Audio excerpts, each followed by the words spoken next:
Amen. Okay, so tonight we are back in the book of Ecclesiastes, and as I've mentioned in that prayer and just beforehand, as we look at this particular passage and many others within the book, if we don't read it right, if we don't understand how the book works, what we'll end up with doing, even as a Christian, is adopting an exceptionally negative view of every single part of life. So if you just were to review the last few verses of our reading, so that bit from chapter 4, verses 1 to 3, it talks about the oppressed having absolutely no comforter. It talks about the dead being happier than the living, but best of all, the person who has never been born. Really, really chirpy stuff, really exciting stuff that it looks miserable at first glance. And if we fail to take on board how this book works, we're going to find it really difficult to sing "If You're Happy and You Know It, Clap Your Hands" ever. We're going to find it difficult to sing in any occasion ever. We will suck the life out of anything that we attend. Your birthday, you'll be miserable at it because you'll just be thinking things like this. If you've got a wedding coming up, you'll be thinking, no, I might be getting married, but this is Ecclesiastes tells me everything's pointless. You'll make everything miserable. You'll be the Christian version of Eeyore, someone who gives the appearance that they're just not happy unless they've got something to moan about. Yet, at the same time, as well as this, we have to grapple with the subjects of the book, because at some point in life, we will all have to face the questions that it presents to us. In this particular passage, there's a lot of things to do with injustice and unfairness. And if we're going to face it, it's good to be prepared so that we know what to do when it comes into our lives. And I'm going to be repeating myself a lot when we go through Ecclesiastes, but I just want to say a few things just to help us understand the book.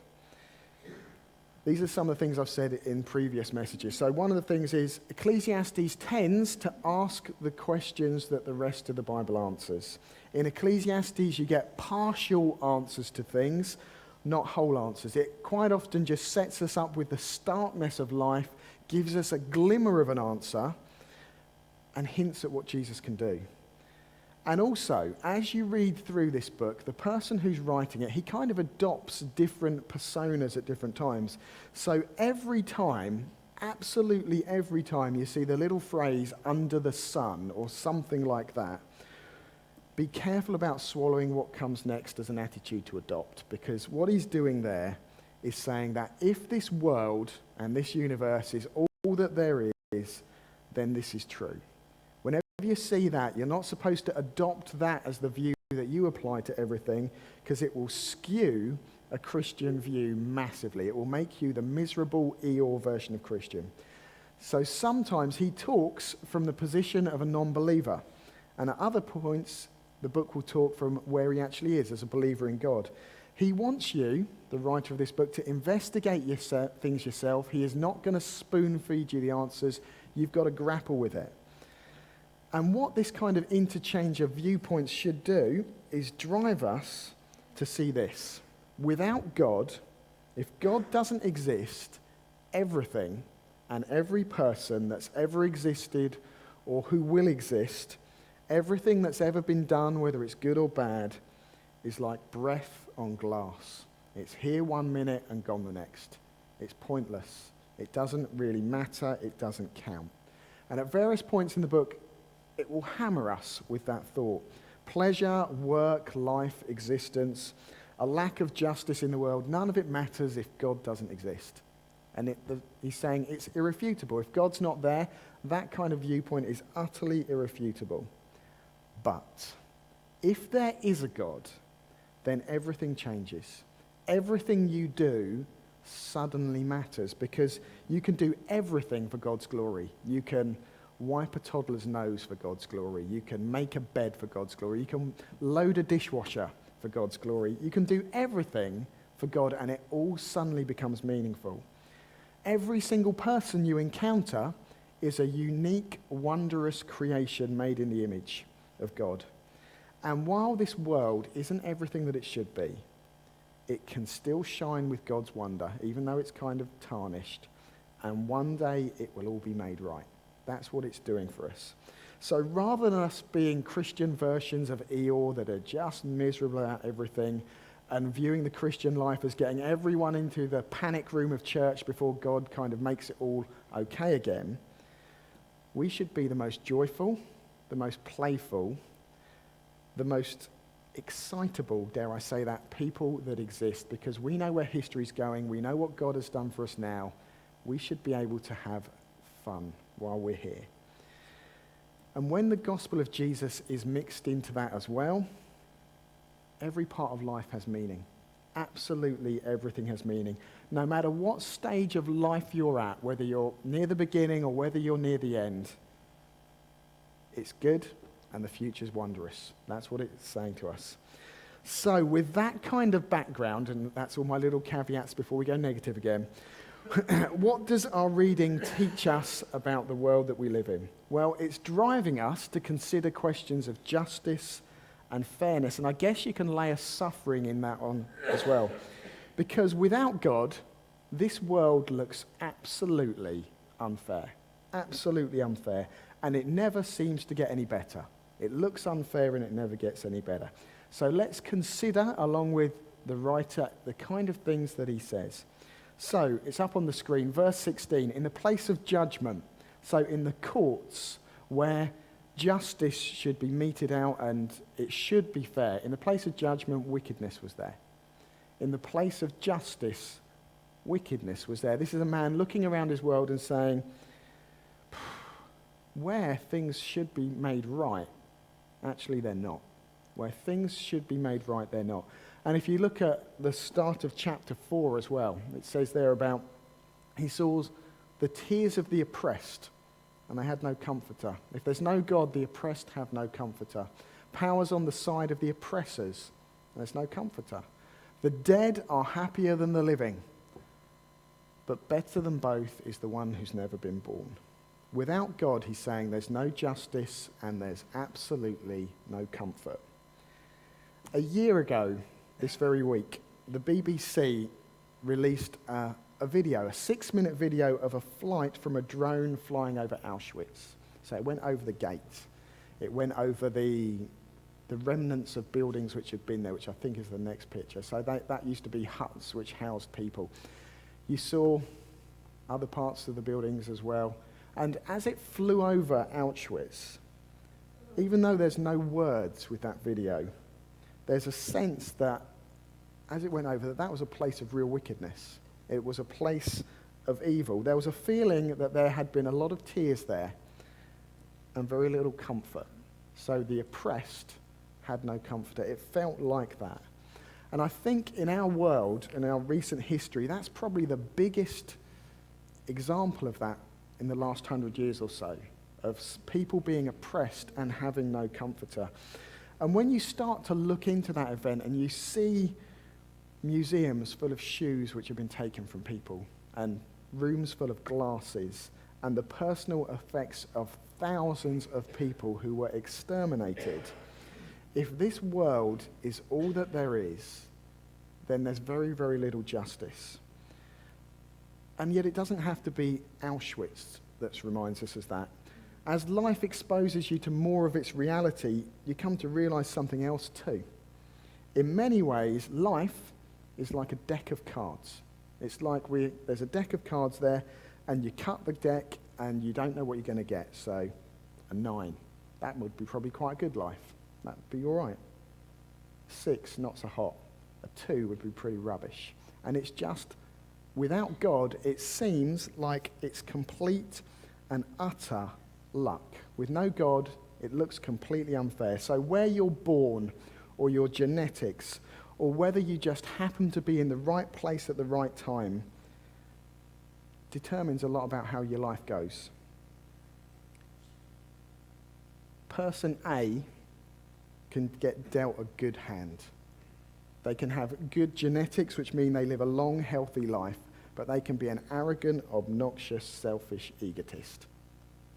And then there's someone else who might feed the homeless, care for their parents, go to church, and be diagnosed with cancer and die at 38.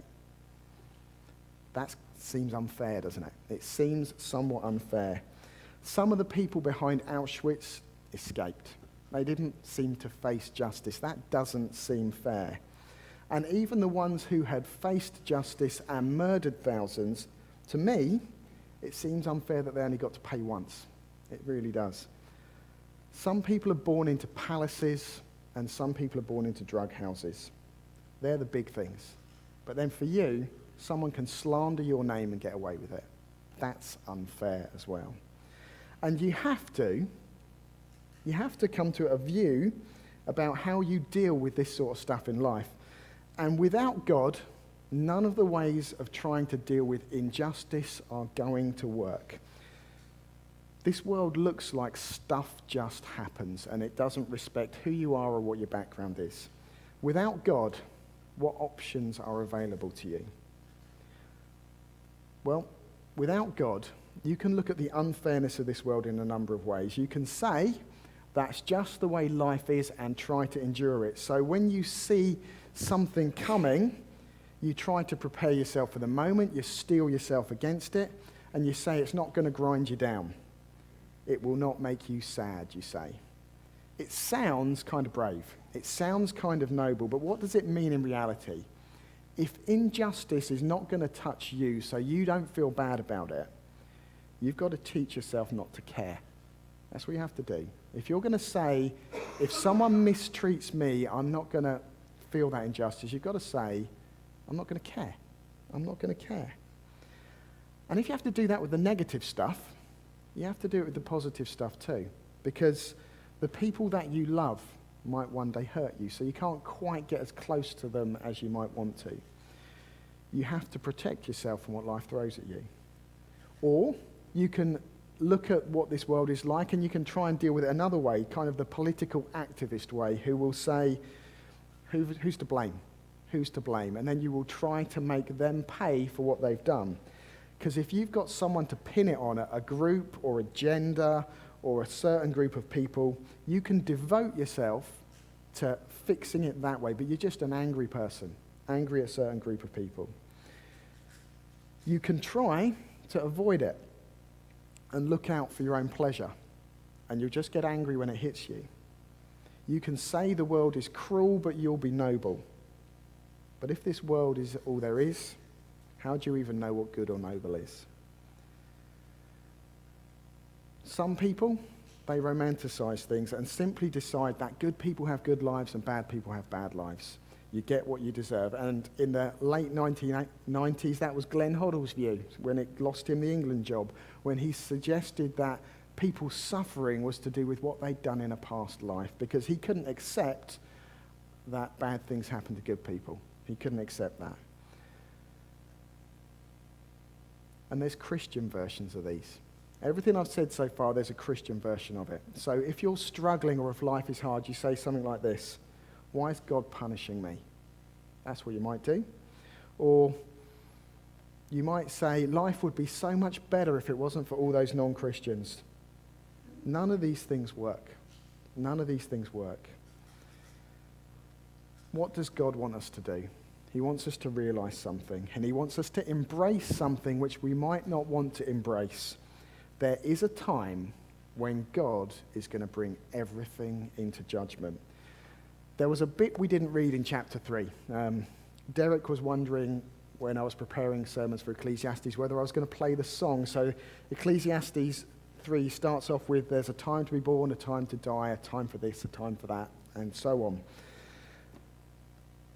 There's a time to weep, a time to laugh.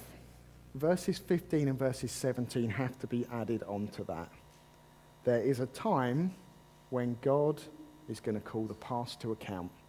There's a time for every activity. God's going to bring everything into judgment. God will bring the righteous and the wicked into judgment because there's a time for absolutely everything. So in the face of every bit of unfairness in this world, whether it's social unfairness or when someone does you wrong or whether there's a system that's just unfair or when someone slanders your name or messes with you in the workplace, everything God is going to call to account. And I know what some of you might be thinking, great, this has turned into a Judgment Day message. That's just what I needed on a Sunday night before Monday morning.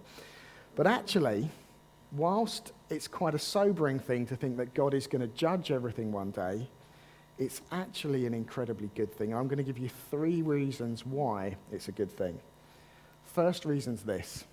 If God calls the past to account, we can know this. God's justice is going to be completely and utterly fair. Why is that liberating? Because you can decide not to be judge anymore. If you look at the imperfectness of this world and you don't have a concept of God, or you don't bring God into the mix, you're only left with options which do violence to yourself or violence to humanity. So you have to harden yourself, or you have to hate other people. You have to damage yourself in some way. You have to get mad at the world around you.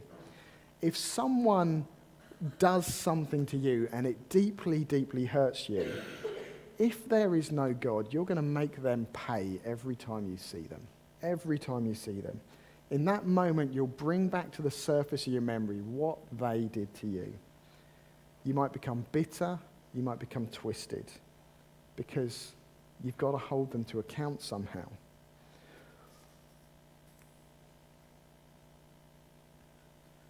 When someone hurts you, yeah, it does hurt.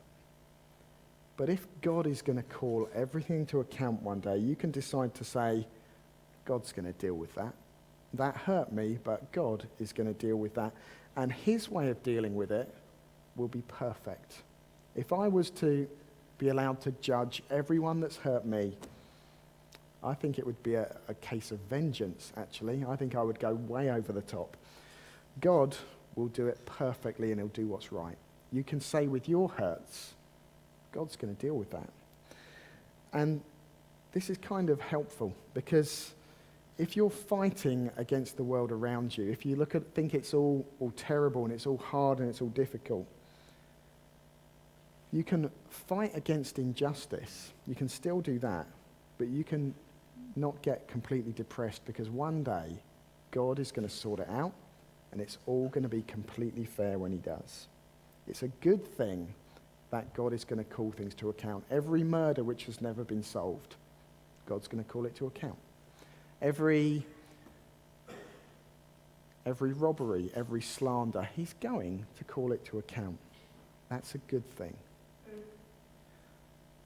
Second thing, Judgment Day is not just about negative things. It's also about God rewarding good things. That's a positive thing to think about. Now, it might be I'm a little more negatively wired than I should be, but growing up and going into adulthood, the prospect of God calling everything into account, that was something I didn't really like, because there's a lot of stuff that I would prefer people never, ever knew about me. If you could see what goes on inside my head at times, you would probably be fairly shocked. But then I guess I might be fairly shocked at what goes on in your heads. So I'll assume that we're level there. Yet there's another side to God calling everything into account. There are verses in the New Testament, I've put some of them up on the screen there, which speak not just of as God coming and calling everything to account as a time of justice being meted out and him getting angry at everything, but also a time of rewards. So in the book of 1 Corinthians, in chapter 3, verses 11 to 15, Paul is talking there about how different teachers have tried to build on the work that he's done in the church in Corinth. And then he starts talking about other people beyond them. And he says this: if anyone builds on this foundation using gold, silver, costly stones, wood, hay, or straw, kind of metaphorical for good stuff and bad stuff there, their work will be shown for what it is, because the day will bring it to light, the day when God metes out justice. It will be revealed with fire, and the fire will test the quality of each person's work. If what has been built survives, the builder will receive a reward. That's quite a good thing to read. God rewards the good things that we do for him.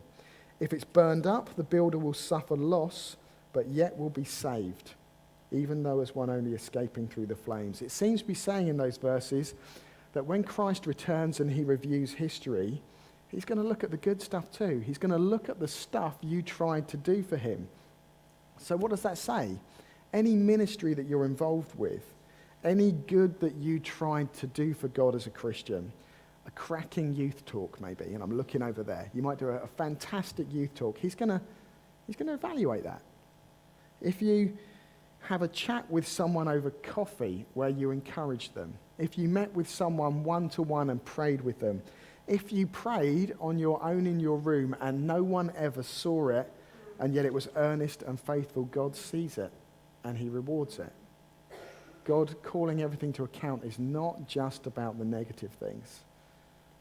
The work you do for him, seen and unseen, God's going to reward it. And if you try something and you get it wrong, even that doesn't condemn you. It doesn't condemn you. God sees it. And one day he's going to say thank you.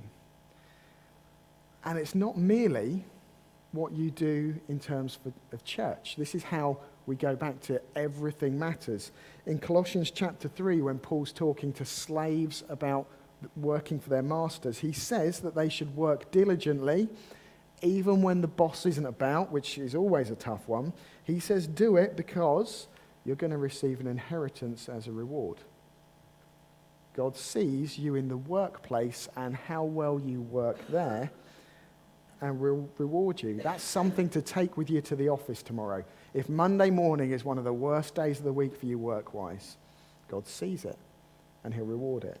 What you do in the office tomorrow will echo into eternity. That's an exciting thing for Graham when he's looking at his countless amount of emails. It matters. And I can give you one more as well. Acts of charity and compassion. In Matthew 25, which is a passage describing what it's going to be like when Christ returns. Cups of water that are given to thirsty people, visiting the sick, visiting the imprisoned, are all remembered by God. So, like I said when we first look at the book of Ecclesiastes, everything counts. Everything counts in God's eyes. Everything you do matters. The most mundane tasks, loading a dishwasher, hoovering a floor, silent, unseen prayer becomes something that God will one day bring to light and he'll reward it. That's a really exciting thing which maybe can make Monday morning just feel a little bit better. He's going to call things to account that are wrong and he's going to reward. That naturally leads on to a third thing. If all of this is true, if this is what God is like, why is he taking so long? Why is God taking so long to do it? Because he's patient. Because he's patient. And this is probably the big question which hangs over the very thought that God's going to return and Christ's going to come back and Jesus is going to make everything right. Lots of people look at the passage of time and say, where is he then? Where is he? When is God going to do it? And for many people, this is the nail in one of the nails in the coffin. Why is God waiting so long to sort everything out? But for a minute, this is where it needs to get personal. If all of the injustice and the wrong treatment of people in the world is one day going to be called to account, how much have you contributed to it? How much have I contributed to it? Now, I don't know about you, but I can think of times where I have twisted the truth to save face at the expense of someone else. God should call me to account for that. I can think of things I deeply regret, and it's probably true for you as well. I have contributed to the injustice in the world and all of that stuff where the oppressed had no comforter. I've contributed to that. But then so have you. But God's patient. If God had decided that it was time up in 1985, I might well have been in big trouble. Some of you wouldn't have been born, some of you would have been, but I'd have been in big trouble. But when would that date be for you? 1995? 2000? When are you glad that God hadn't returned? God is incredibly patient because he doesn't want his justice to fall on us. He wants to save us. And this is where Jesus is just so fantastic. When it comes to what you and I deserve from God, he takes it upon himself. The punishment that we deserve, he takes it upon himself. And every bit of it is paid for completely. Every single bit. Everything that I've ever done which has hurt someone else, Jesus has paid for it. Every moment where I've spent my life ignoring God, which is worse than what I've done to people, Jesus has paid for it. Justice has been done over those things. And on the day he returns, if you trust in Jesus, then all of the negative things, all of the stuff which you think, oh, I really don't want anyone to ever know that, God's going to say they're covered because Jesus has paid for them, and he will not make anyone pay for those things again. He's only going to be looking forward to reward you if you trust in Jesus. That's quite a positive thing. That's a very positive thing. Doesn't quite do that justice. Jesus makes the day when God holds everything to account feel different. And he makes every day leading up to that day feel different as well. As Christians, we can think about when Christ returns and think, I don't know exactly how that's going to go. I don't know how that's going to go. I don't know whether it's going to be like a big screen and we all get to see each other's lives play out. I really hope not. But I don't know how it's going to go. But I do know this. It will be okay, because everything that I deserve has been, in terms of negative stuff from God, has been covered by Jesus. And if you trust in him as well tonight, if you're living for him, you can say that about yourself too. Everything's covered. I'm going to be welcomed and rewarded. At times I struggle to understand that, but that's what the Bible teaches me. And once you've got that, it can then flow back into today. If someone wrongs you, whether they're Christian or whether they're not, you can say this about it. Either Jesus has paid for that completely, or one day God's going to do perfectly what needs to be done with that. Either Jesus has paid for it, or God's going to deal with it, so I don't need to. Unless you think that God's not going to deal with it properly, which is probably not the best of ideas. God is one day going to deal with complete and utter fairness with everyone. So what does that do to now? You're free to live. You're free to love. You're free to laugh. You don't have to slip into bitterness. You don't have to go anywhere near it. You don't have to go into an anger that lasts forever about what someone has done for you. There's a time for everything. One day God calls everything to account. And actually that should remind us that he's patient and he's a God of grace.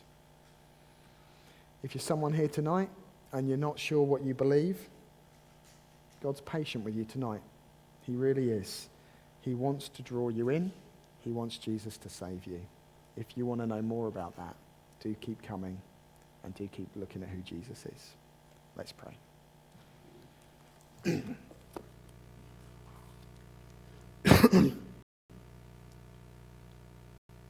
Father God, I want to thank you that one day you are going to come and you're going to bring everything to account, that there is a time for absolutely everything, a time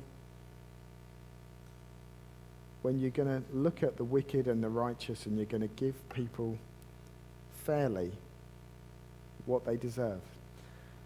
And we just want to thank you that because of Jesus we can know this, that he's taken upon himself the punishment we deserve. Help us tomorrow to remember that absolutely everything we do can be done for you. It can be done for your glory. That something we do tomorrow, one day you might bring it up and say, I really loved what you did in the workplace.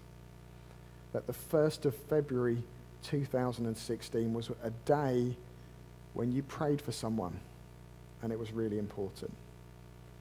That this week ahead of us might be a time when we encouraged someone, or we gave them a cup of water, or we tried to do a youth talk and some of it went well and some of it didn't.